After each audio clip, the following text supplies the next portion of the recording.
அஸ்ஸலாமு அலைக்கும். Welcome back to my channel spice of by Daulath. இன்றைக்கி எல்லாருக்கும் ஃபேவரட்டான ஒரு ரெசிபியை தான் நம்ம பார்க்க போகிறோம். Donut recipe. பார்க்கவே எவ்வளோ யம்மியாக இருக்குல்ல. அப்போ டேஸ்ட் எப்படி இருக்கும் வாங்க வீடியோக்குள்ளே போய் பார்ப்போம்.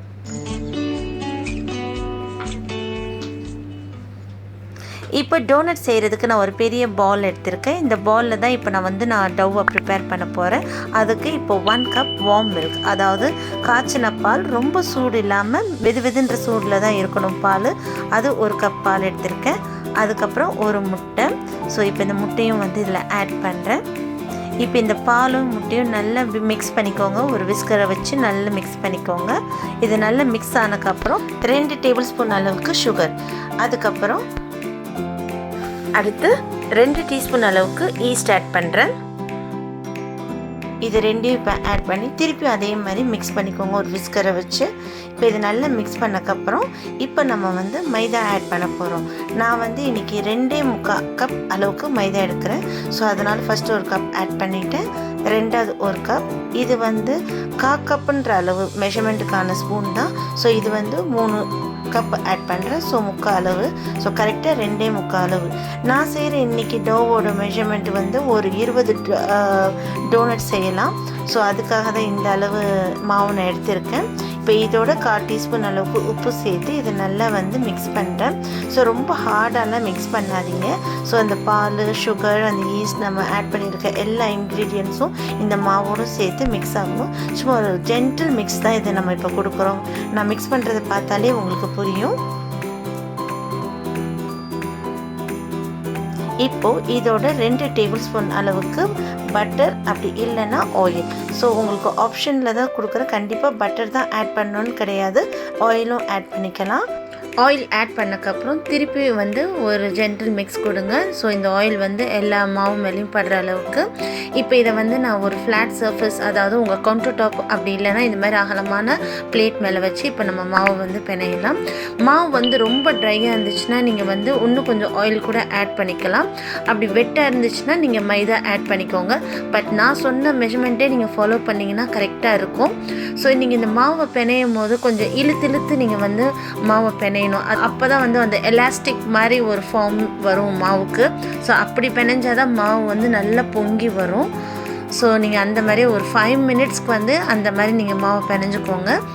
இப்போ லாஸ்ட்டாக கொஞ்சமாக ஆயில் ஆட் பண்ணி ஜென்டிலாக நீட் பண்ணிக்கோங்க. ரொம்ப ஹார்டாக நீட் பண்ணணுன்னு அவசியம் கிடையாது. ஸோ அந்த ஆயில் ஆட் பண்ணக்கப்புறம் ஒரு 2 மினிட்ஸ்க்கு இந்த மாதிரி ஜென்டிலாக நீட் பண்ணிக்கோங்க.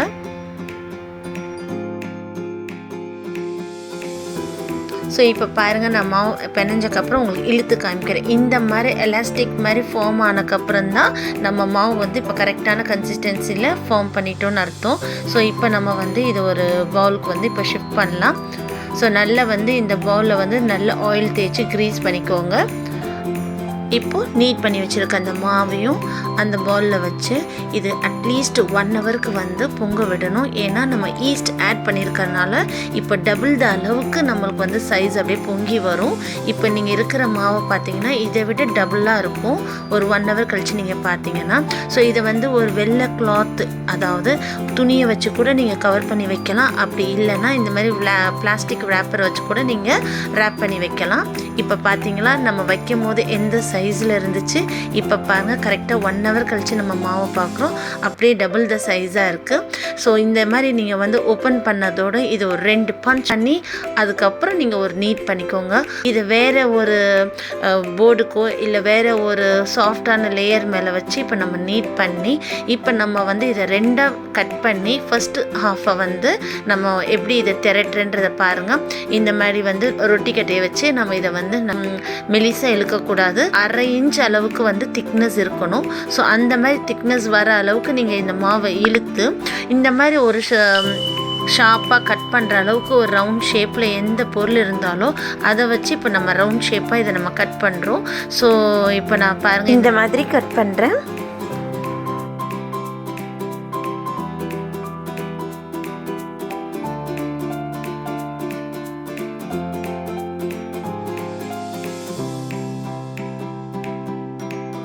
இந்த மாதிரி கட் பண்ணிவிட்டு மீதி உள்ள எக்ஸ்ட்ராஸ் எல்லாம் நான் எடுத்துட்டேன். இப்போ நடுவால் அதே மாதிரி நம்ம வந்து ஒரு ஹோல் கொடுக்கணும். ஸோ அதுக்கும் வந்து ஒரு சின்னதாக எந்த மூடி வேணாலும் நீங்கள் எடுத்துக்கலாம் அந்த ஹோல் போடுறதுக்கு. ஸோ நான் பாருங்கள் எடுத்திருக்கேன். அதே மாதிரி நீங்களும் அதே மாதிரி நடுவால் ஒரு ஹோல் போட்டுக்கோங்க. ஸோ எல்லா டோனட்டுக்கும் நான் பாருங்கள் எப்படி ஹோல் கொடுத்துறேன்.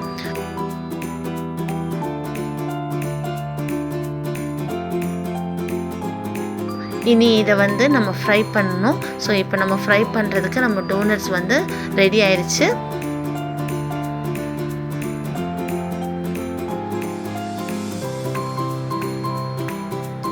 ஓகே, இப்போ இதை நம்ம வந்து ஃப்ரை பண்ணிவிட்டு வரலாம். நான் இப்போ வந்து ஒரு கடாயில் வந்து இது டீப் ஃப்ரை பண்ண போகிறோம். ஸோ அதுக்காக வந்து ஆயில் நிறையவே எடுத்திருக்கேன். ஸோ இந்த ஆயில் வந்து ரொம்ப ஹீட்டாகவும் இருக்கக்கூடாது, ரொம்ப லோவாகவும் இருக்கக்கூடாது. ஹீட் வந்து மீடியம் ஹீட்டில் தான் இருக்கணும். ஸோ நான் ஒன்று ஒன்றா இதில் ஆட் பண்ணி இது கோல்டன் ப்ரௌன் ஆகிற அளவுக்கு நான் ஃப்ரை பண்ணி எடுக்க போகிறேன். ஸோ மீடியம் ஹீட்டில் வச்சு இதை ஃப்ரை பண்ணுங்கள். ஸோ ஒரு சைடு வெந்தக்கப்புறம் நீங்கள் அதை வந்து ஒவ்வொரு டோனட்டையும் நீங்கள் வந்து திருப்பி விட்டு மறுபக்கத்தையும் வேக விடுங்க. ஸோ நீங்கள் ஆயிலில் ஃப்ரை பண்ணும் போதே அவங்களுக்கு நல்லா தெரியும் அது அழகாக பொங்கி எந்த திக்னஸில் இருக்குதுன்ட்டு. ஸோ இது வந்து நீங்கள் மாவை இழுக்கிறத வச்சு தாங்க இதில் பொங்குறது இருக்குது. ரொம்ப ஃப்ளாட்டாக இழுத்துட்டிங்கன்னா அதுக்கப்புறம் உங்களுக்கு வந்து ரொம்ப டோனட்ஸ்லாம் வந்து அப்படியே சப்பையாக வரும். ஸோ அந்த அளவுக்கு வராத அளவுக்கு நம்ம திக்காக வேணும்னா நல்லா வந்து ஒரு 1/2 இன்ச் அளவுக்கு திக்னஸ்க்கு நீங்கள் மாவை வந்து இழுத்துருக்கணும். ஸோ இப்போ நான் எல்லா டோனட்ஸும் வந்து ஃப்ரை ஆயிடுச்சு. இப்போ நான் வந்து ஆயிலேருந்து எடுத்துட்டேன். அடுத்த ஸ்டெப் என்னென்னு பார்க்கலாம். இப்போ இது மேலே வந்து நம்ம கோட்டிங் கொடுக்கணும். ஸோ இந்த கோட்டிங்க்கு வந்து நீங்கள் ஹர்ஸ்லே சாக்லேட் சிரப்பை கூட நீங்கள் யூஸ் பண்ணலாம். அப்படி இல்லையா நீங்கள் எந்த டேரி மில்க் சாக்லேட்டோ எந்த டார்க் சாக்லேட்டோ அதை வந்து டபுள் பாய்லர் மெத்தட் வச்சு அதை நீங்கள் வந்து மெல்ட் பண்ணி அது கூட ரெடி பண்ணி வச்சுக்கலாம். அப்படி இல்லைன்னா நீங்கள் வந்து நியூட்ரெல்லாவை கூட யூஸ் பண்ணலாம். சாக்லேட் சிரப்பு அதை யூஸ் பண்ணலாம். ஸோ நான் இன்றைக்கி எடுத்திருக்கிறது வந்து நியூட்ரெல்லா சாக்லேட் சிரப்பு தான் எடுத்திருக்கேன். ஸோ ஃபஸ்ட்டு எல்லாத்தையும் வந்து இந்த மாதிரி கோட்டிங் கொடுக்குறேன் பாருங்கள். ஸோ ஃபஸ்ட்டு இந்த மாதிரி எல்லா டோனட்டையும் வந்து இந்த மாதிரி சாக்லேட்டில் டிப் பண்ணி எடுத்ததுக்கப்புறம் அது மேலே கோட்டிங் கொடுக்கறதுக்கு இந்த மாதிரி ஸ்ப்ரிங்க்லர்ஸ் வந்து எல்லா க்ராசரி ஷாப்லேயும் அவைலபிள்ஸ் இருக்குது. ஸோ இந்த ஸ்ப்ரிங்க்லர்ஸ் எங்கே நான் வாங்கினேன்றதுக்கான லிங்க்கை வந்து நான் உங்களுக்கு டிஸ்கிரிப்ஷன் பாக்ஸில் கொடுக்குறேன். இதை பார்த்து நீங்கள் கூட வாங்கிக்கலாம். ஸோ இதை வந்து ஒவ்வொரு டோனட் மேலேயும் நான் பாருங்கள் எப்படி அப்ளை பண்ணுறேன். ஏற்கனவே சாக்லேட் சிரப் வந்து லிக்விடாக இருக்கிறதுனால நம்ம ஆட் பண்ணுற இந்த ஸ்ப்ரிங்க்லர்ஸ் வந்து அழகாக அது மேலே ஒட்டிக்கிறோம். ஸோ இது நம்ம வந்து செஞ்சு முடித்து நீங்கள் வந்து ஃப்ரீசரில் வைக்கணும்னு அவசியம் இல்லை. ரெஃப்ரிஜரேட் பண்ணாலே போதும்.